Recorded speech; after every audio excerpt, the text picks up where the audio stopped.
in New York. And, you know, the eyes that Lucian had for comedy was supposed to be the ultimate eyes for talent. If Lucian gave you a stamp of approval, you had something. Yeah. This is what was going around. And as a young comedian, I'm in New York. I'm trying to get into these comedy clubs. Like, this is it. This is what it's about.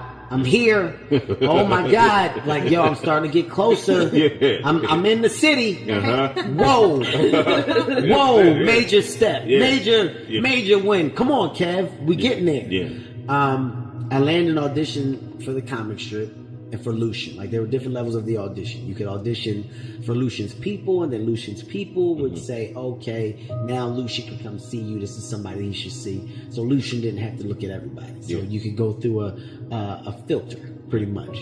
I skipped that because I came highly recommended from some people, from some friends.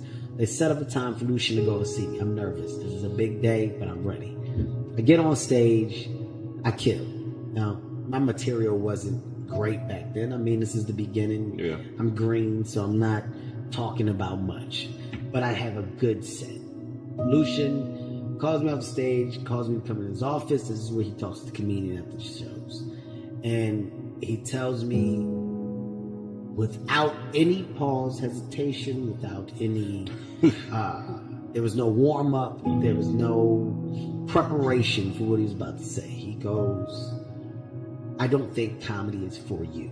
Wow. That's the first start. That's how it started. That's how he started. I don't think comedy is for you. I think that you should find something else. I think that you should really look into doing something else, because this isn't it. Yeah.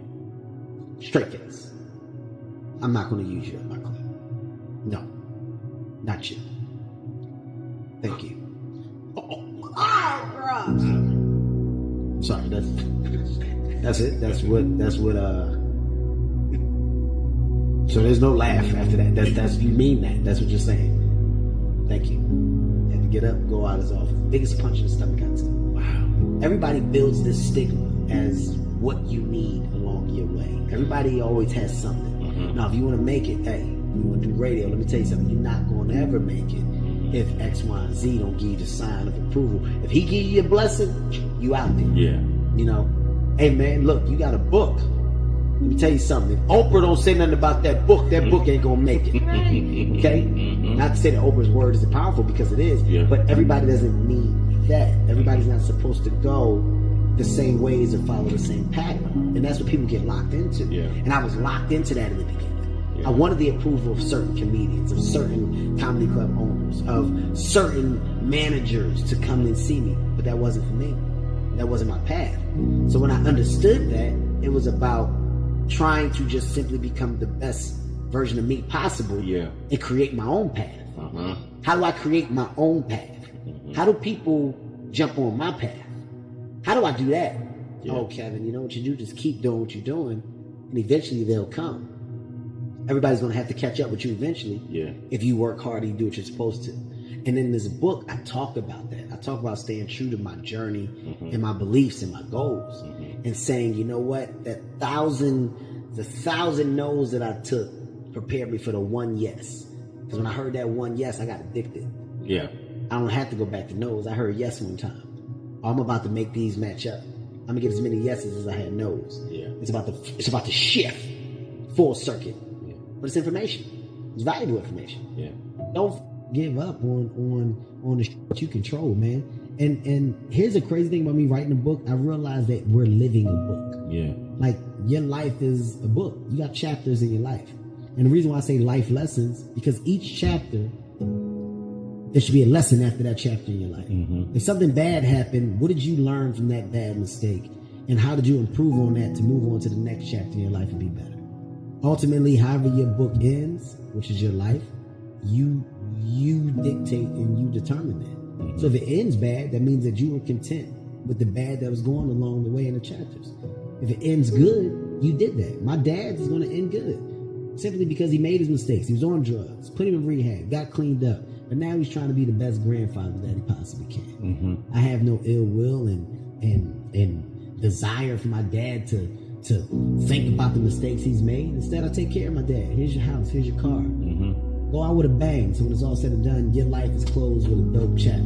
Yeah. You can say that I made my mistakes, but I survived them. Look how it ends. You can say that you got to see your son be where he is now. You can say that your son is the father that he is to his kids because of the mistakes that you made. So there's positives and the negatives. But you got to be smart enough to find that and flip that. As my career started to grow, my schedule was relentless. I was working 14-hour days, 6 days a week. I was putting a toll on my body. And I got a good look at myself on camera one day. And I thought to myself, people are paying money to see me. If I'm nowhere near the top of my game, then I'm cheating those that support me the most. So I said, why not be the best version of myself possible? I wanted to do it the right way. I said I want to get somebody that I can grow with, somebody that can make me stay true to a schedule so I can see results. 365 days a year. Let's adapt to eating right, living better. Let's change this body style. At the end of the day, my body should never be comfortable.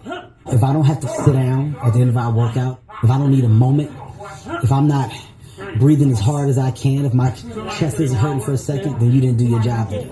I want to make other people better. I don't like being great by myself. I want people to be great with me. With that being said, let me tell you the beauty of what I'm doing right now. I'm doing this to simply bring people of all races, shapes, sizes together and show people that as a unit, as a union, we can not only get along, but we can love, we can live, we can laugh, we can inspire, we can motivate, we can change the world. It starts with stuff like this. You guys don't realize the impact that we're having. This Move with Heart thing is something that started off small, that is eventually growing to a world-dominating platform. I'm doing this on an international level. So, today, I'm telling people, this ain't a race. It's not about who finishes first and who finishes last. It's about us finishing together. I do not leave until everybody has finished.